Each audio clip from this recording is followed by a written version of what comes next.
Good morning, YouTube. Appreciate all the love in the last few videos, man. It's your boy Nameless here, bringing you guys a brand new video. Today's is going to be a breakdown of the LA Thieves search and destroy match versus the London Royal Ravens. Now, they had an 0-2 week.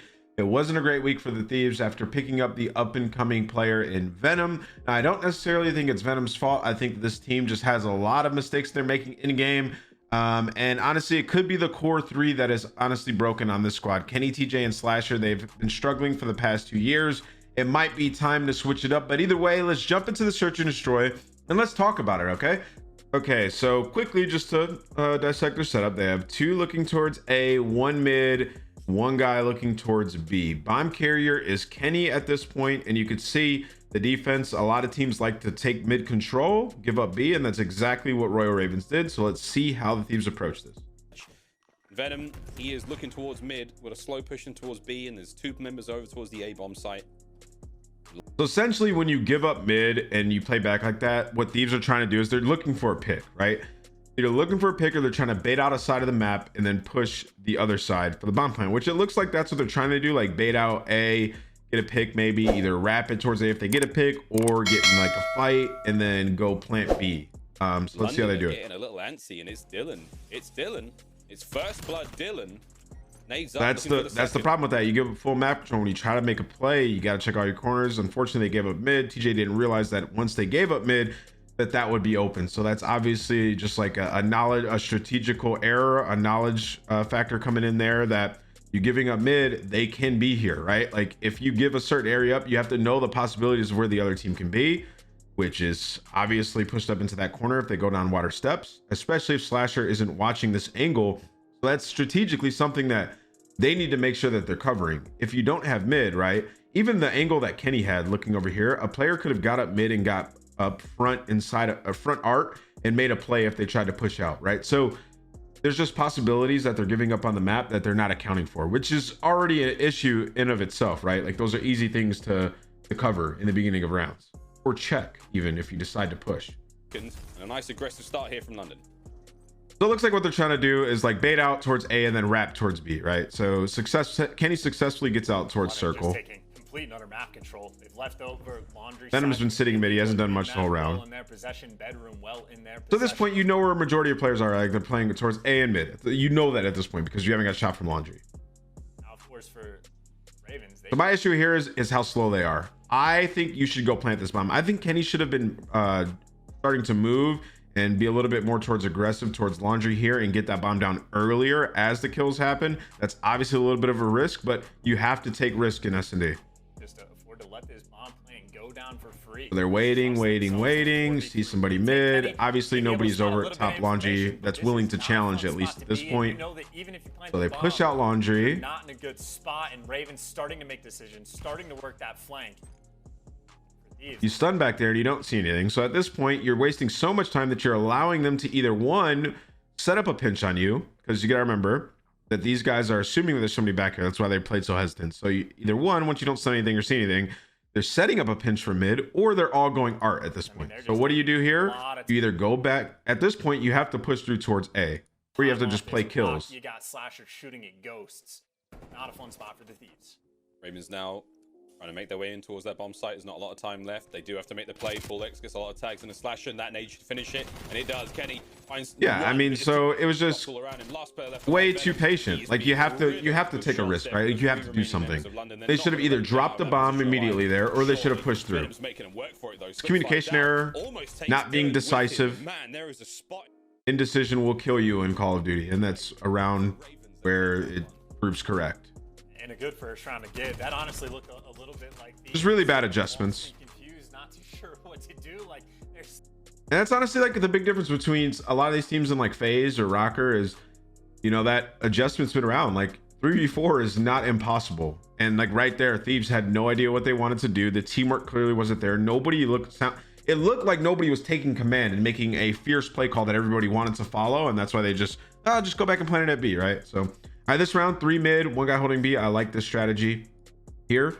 You get Slasher to watch cross. He calls one out. Let's see if he does exactly what he's supposed to. Let's see if he's supposed to just back up here and play your life.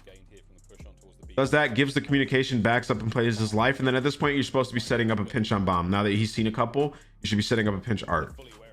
not challenging mid like that and dying. That's not the play. You should have a guy holding this angle here, watching the cross to bomb while Slasher holds the push through there, and the other two players set up a pinch and art. And then at that point, it's even fine if you give up a bomb plant because you have them pinched. So if you have a guy holding this angle like TJ has here, watching this cross, your Slasher holding the back, right? At that point, you're covering a decent amount of area towards that bomb site, and then you send two guys through here. These guys clear out garage and back art and zig and things like that. And as they do that, you know that most of the players are here. So either they get a kill and you have numbers and you can collapse on the bomb, or they don't get a kill and then you have everybody trapped here at circle. And then at that point, if they plant the bomb, you just pick them apart. Instead, Kenny jumps up, gives them a kill, forces TJ to win a really tough gunfight here, which he does, and evens out the odds. So it could have been a lot easier round. Ended up being a 3v3. At this point, everybody's doing the right job. This is what they should have done to begin with. They would have had them trapped. TJ wins a huge gunfight there.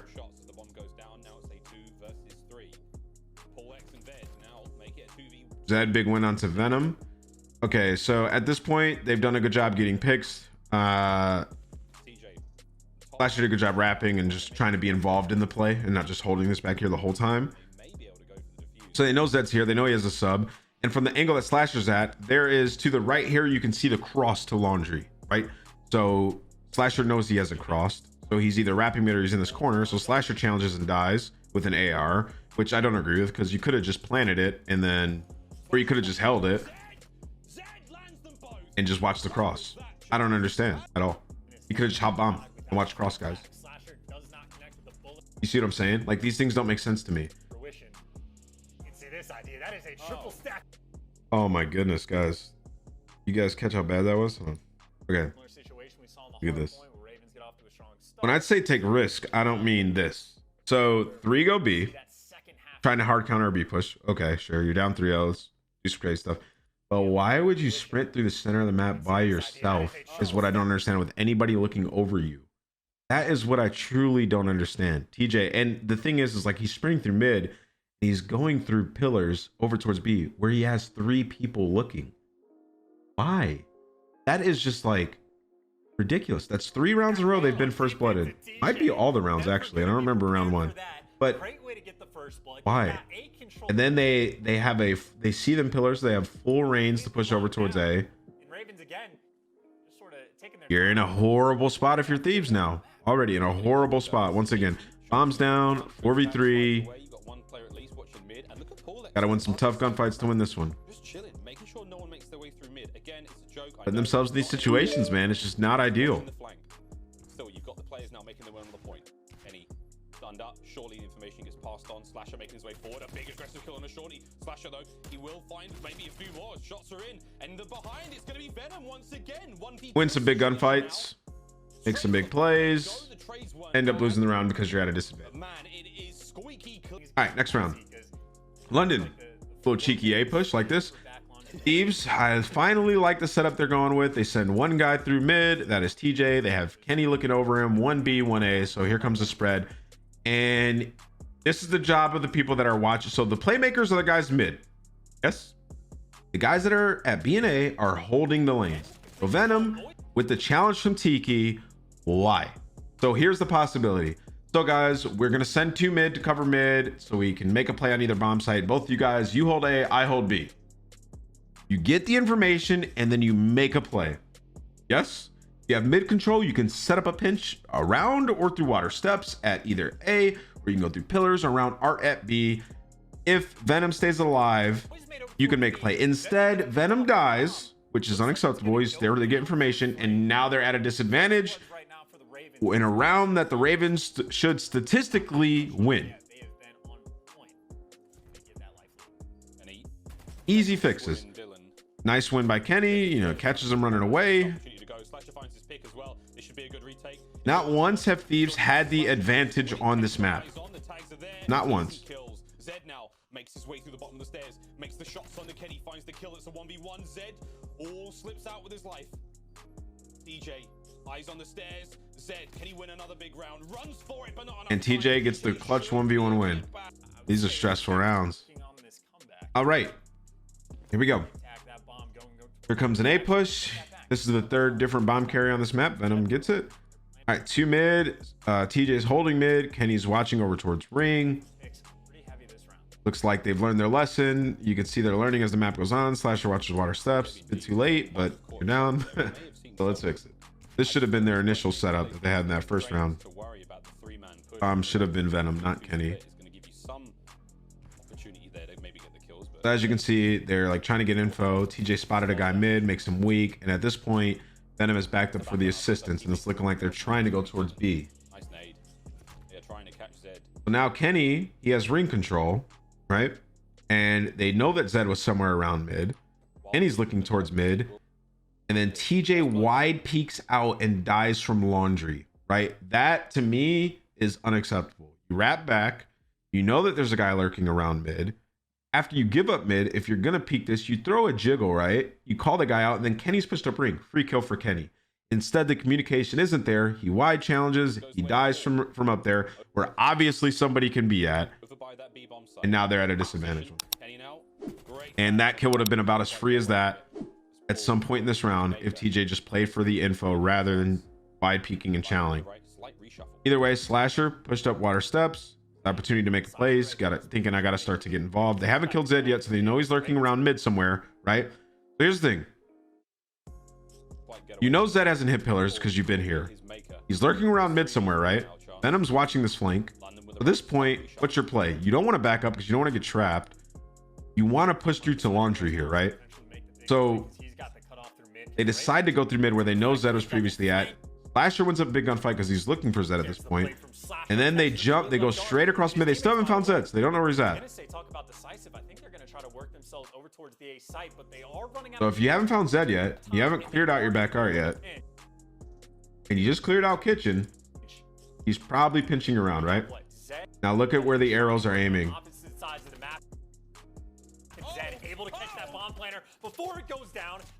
He made the play in the beginning, right? Kill TJ. He killed TJ at Zig. It's just like communication isn't there, or at least like the memory of the communication or soaking it in. What is everybody thinking about on this team? It's pandemonium. It's chaos, right? They're not keeping track of players. And that is a thing that the top teams do. Like they're not letting Zed just get a kill and get away, right? Just panic. Oh, it's just panic. Time was winding down, things like that. I get it, but like watch it. Watch the flank. Or commit to the other bomb site. Tough round, man. Very tough overall. All right, so same setup. 1A, 1B, 2 mid. Huge 2-piece out of Kenny. Jumps up, wins the early gunfights. Risky play, but at this point, like they're down. He's like, I gotta do something. We keep getting butted. Slasher gets taken out. Just fine. I think he was trying to, I would usually critique that, but I think he was trying to collapse and, you know, get a crossfire with Kenny and just slay them out. So either way, they're in a 3v2. TJ has to cross to the bomb site. They know that they're there now, right? Because Slasher just gave them the call out. Fully stacked up towards pillars. This should be a kill from TJ. Oh, nice dodge from Dylan. But with that, oh dear, now the guessing. So at this point, I would set up a trap, but I don't hate the sticking together play. You know, they're trying to do the right thing, stick together. This is going to be the shot call. Shawnee playing the rear guard. At this point, you know they're at B. You went through art, right? So what are the possibilities that they're doing, right? They're either holding laundry, right? So think about this though, seriously. You saw them cross at B. You go to art. You go to art. What are the possibilities of what they're doing? They're either planning, but you see the bomb, so you know they're not planning. They're wrapping around to A, or they're holding laundry and waiting for you to push. Those are 3 possibilities. Not hard to think about this in game, by the way. So rather than clearing out top laundry and pushing through, or clearing out top laundry, then going mid, there's 40 seconds left, and they have numbers, and they're nervous for some reason, and they try to take a shortcut through mid map to get to A. And they get cut down by the guy that's up there, which is one of the obvious choices of a play for the team in that situation to make. With 30 seconds remaining, chance, this could well be it. Dylan, eyes are on. Shawnee's going to surely get the tags in. Communication. Remembering where people are soaking in whatever the communication that's coming in, and realizing what can happen on the map is just like,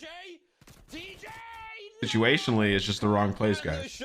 Yeah, I mean, I was very nitpicky on this map there, but I wanted you guys to sort of, that's like inside of the mind of what you should be thinking about in Search and Destroy. And you can visually see the frustration. I mean, they know on an individual level, these are great players. They understand what was going wrong in that game. And when they watch the film, they'll get it as well. It's just very tough in the moment. I get that. But the communication isn't there. A team with solid teamwork and that's practiced, strategically knows what they want to do given certain situations. They aren't letting these things happen. So as you can see, when I say that Thieves need work, this is what I mean by they need work. Like when I say there's a lot of things messed up with this team, that is what I mean by that. It goes down all the way to in practice, to their mindset in game, all the way to their communication. There's a lot of things going wrong with this roster that they need to reassess. But either way, I hope you guys enjoyed this video. If you did, make sure you leave a like. Much love and appreciation for the support on these last few breakdowns. I will continue to do these. But until next time, guys, peace. Be safe out there. Oh, they're all looking at me.